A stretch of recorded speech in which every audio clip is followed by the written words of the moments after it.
Hello guys, আজ তোমাদের সজনা ফুল দিয়ে একটা রেসিপি তৈরি করে দেখাবো। তার আগে তোমাদের আমাদের সজনে গাছটা দেখিয়ে দিলাম। আচ্ছা, সজনে গাছ থেকে কত ফুল পড়ছে এখন না? তো তোমরা কি করছো? সজনে ফুলগুলো খাচ্ছো তো? সজনে ফুল কিন্তু আমাদের শরীরের পক্ষে খুব উপকারী। আর এই সজনে ফুল বলো, সজনে ডাঁটা বলো বা সজনে পাতাই বলো, এই সজনের সব কিছু না আমাদের শরীরের পক্ষে খুব উপকারী, কারণ এগুলোই কিন্তু কোনো রাসায়নিক পদার্থ বা এখন যা বীজ দিয়ে সব সবজি তৈরি হচ্ছে সেসব কিছু না, এগুলো একদম প্রাকৃতিক। তো আগের থেকে না মা এতগুলো ফুল কুড়িয়ে রেখেছিল, আবার এখন এই দুপুরের সময় অনেকগুলো ফুল পড়েছিল, আমি আরও কয়েকটা কুড়িয়ে আনলাম। আজ না এই সজনে ফুলগুলো দিয়ে বড়া তৈরি করে দেখাবো।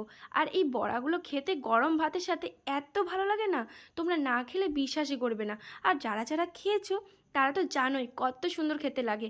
তো এই সজনে ফুলগুলো খুব ভালো করে ধুয়ে নিয়েছি 2 থেকে 3 বার, কারণ বালির উপরে পড়েছিল, অবশ্যই 2 থেকে 3 বার ধুতে হবে। আর তার সাথে না যে ডাঁটাগুলো ছিল সেই ডাঁটাগুলো রেখে দিয়েছি। আর এই কচি কচি ডাঁটা দিয়ে কিন্তু পোস্ত খেতে অনেক ভালো লাগে। এরপরে সজনে ফুলগুলোর উপরে দিয়ে দিলাম ধনেপাতা, তার সাথে দিয়ে দিয়েছি কাঁচা লঙ্কা, তোমরা চাইলে কিন্তু পেঁয়াজ দিতে পারো। আজ বৃহস্পতিবার ছিল তাই আর পেঁয়াজ দিইনি। এর মধ্যে এবার দিয়ে দিলাম নুন, হলুদ গুঁড়ো, লঙ্কার গুঁড়ো, অল্প খাবার সোডা, জিরের গুঁড়ো আর কালো জিরে। তোমরা চাইলে সাহা জিরেও ইউজ করতে পারো, কিন্তু কালো জিরেটা একটু না খেতে বেশি ভালো লাগে আমার। এরপরে দিয়ে দিলাম বেসন। আর বেসন দেওয়ার পরে কিন্তু একদম যে ফ্রিজের ঠান্ডা জলটা হয় না, সেই ফ্রিজের ঠান্ডা জল দিয়ে এই বড়াটা তৈরি করার জন্য যে পেস্টটা, মানে পেস্ট নয়, মানে ব্যাটারটা গুলে নিলাম।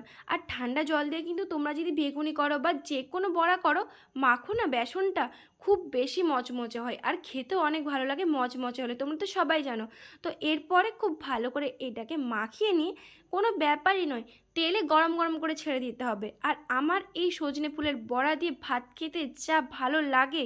আর কিছুদিন পর তো সজনে ডাঁটা দিয়ে, বেগুন দিয়ে, আলু দিয়ে ঝোল আর শুক্তো, এই মেনুই চলতে থাকবে। না না, পটলও আসছে, আমার কিন্তু পটল দিয়ে মাছের ঝোল খেতে অনেক ভালো লাগে। তোমাদের সাথে কথা বলতে বলতে তেলটা গরম হয়ে গেল, আর এবার তার মাঝে দিয়ে দিলাম সজনে ফুলের বড়াগুলো। বড়াগুলো এখনও রেডি হয়নি, কিন্তু বড়া তো বলবো, নাহলে এগুলোকে কি বলবো গাইজ। তো এরপরে সজনে ফুলের এই বড়াগুলো টপ টপ করে তেলের মধ্যে দিয়ে দেওয়ার পর গ্যাসের ফ্লেমটা বাড়িয়ে এপিট ওপিট করে লাল লাল করে ভেজে নেব। আজ না বাড়িতে সেরকম কিছু তরকারি হয়নি, তাই মা এটাকে মানে ভালো করে ভেজে নিচ্ছে। আর কালকের বাসি মাছ ছিল, মানে মা খাবে না, কিন্তু আমাকে দিয়ে দিয়েছে সেই মাছটা। বেকার বেকার নষ্ট কেন করবো, আসলে না মা ভুলে গিয়েছিলো যে আজকে বৃহস্পতিবার, নাহলে আগের দিনই মাছটা খাওয়া হয়ে যেত। আর তোমাদের সাথে কথা বলতে বলতে বড়াগুলো ভাজা হয়ে গেল, আর দেখছো কি মুচমুচে দেখতে লাগছে না? তো আজকে আমি আর মাই ঘরে আছি, বাবা বাড়িতে নেই। মা তাই সজনে ফুলের বড়া আর মার জন্য একটা শাকের তরকারি করেছিল আর কুলের আচার দিয়ে খেয়ে নেবে। আর আমি ভাত খাচ্ছি কুলের আচার, সজনে ফুলের বড়া, আর একটা না কালকে চুনো মাছ পেঁয়াজ শাই দিয়ে একটা তরকারি হয়েছিল, সেই তরকারিটা দিয়ে খাবো। আর এই সজনে ফুলের বড়াটা এত সুন্দর হয়েছিল না, আর কালকের এই মাছের তরকারিটাও খুব ভালো হয়েছিল। আচ্ছা, তোমরা কারা কারা এখনও ছোটো মাছ খেতে ভালোবাসো আমি কিন্তু অবশ্যই জানিও।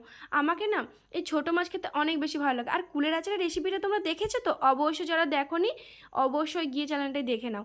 আর এই বড়াগুলো খেতে আমার অনেক ভালো লাগছে। তোমরা কিন্তু বাড়িতে না সজনে ফুল না ফেলে দিয়ে এরকম বড়া তৈরি করে খেতে পারো। ওই অনেকে আছে না সজনে ফুল দিয়ে বেগুন দিয়ে তরকারিটা খেতে পারে না, অল্প তেতো লাগে বলে, কিন্তু এই বড়াটা খেলে না একটুও তেতো লাগবে না। আর এই বড়ার সাথে গরম গরম ভাত খেতে অসম্ভব সুন্দর লাগে। তো আমি এখন সজনে ফুলের বড়া দিয়ে ভাত খাই, তোমরা অবশ্যই আমার চ্যানেলটা সাবস্ক্রাইব করে দিও। Bye bye.